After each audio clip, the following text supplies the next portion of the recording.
In the early 1990s, Abraham Karam developed the Predator drone, a deadly aircraft that transformed modern warfare and birthed a market estimated to be $14 billion this year. For the past 30 years, the drone father has been hard at work with Pentagon funding on his second act, technology to make more efficient, longer-flying helicopters and other rotorcraft. The 86-year-old's best shot at commercializing it may be Overair, his startup developing an electric air taxi for urban commuting. But things at Overair are not going well, Forbes has learned. With progress on its first prototype moving slower than promised, the Irvine, Calif-based company is running low on capital, according to two industry figures familiar with the situation and two recently departed employees, who spoke to Forbes anonymously citing non-disclosure agreements. Meanwhile, employees, including multiple C-suite level executives, have stampeded for the exit. The two former employees said the majority of staff, which peaked at around 180, have left in the last few months.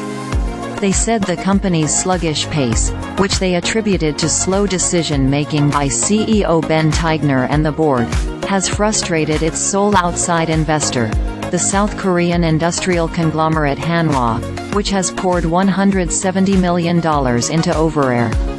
The company is also struggling to attract other investors.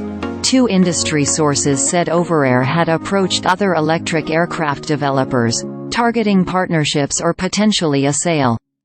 Overair, which was spun out of Karam's primary company Karam Aircraft in 2019, is seeking to develop an electric-powered aircraft that takes off and lands vertically like a helicopter but otherwise flies like an airplane.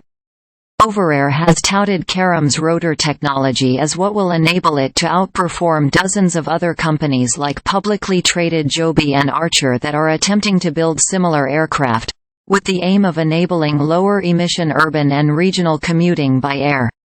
But Overair's struggles could be a warning sign of trouble ahead for other startups in the space, including some that have gone public, like Lilium and Vertical Aerospace. Many have raised enough money to develop a prototype, but it's unclear if any have enough to get them through the expensive gauntlet of testing and safety certification of a finished aircraft, as well as establishing manufacturing facilities. Overair did not respond to multiple requests for comment. Hanwha spokeswoman Jenna G declined in an email to Forbes to comment on baseless rumors. She wrote that Hanwha employees are currently deeply involved at Overair, including helping to develop the company's electric propulsion.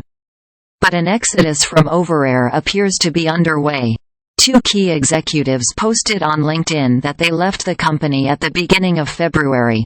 Chief Commercial Officer Valerie Manning and Chief Financial Officer Thomas Wayne, an experienced dealmaker who was brought in to raise money.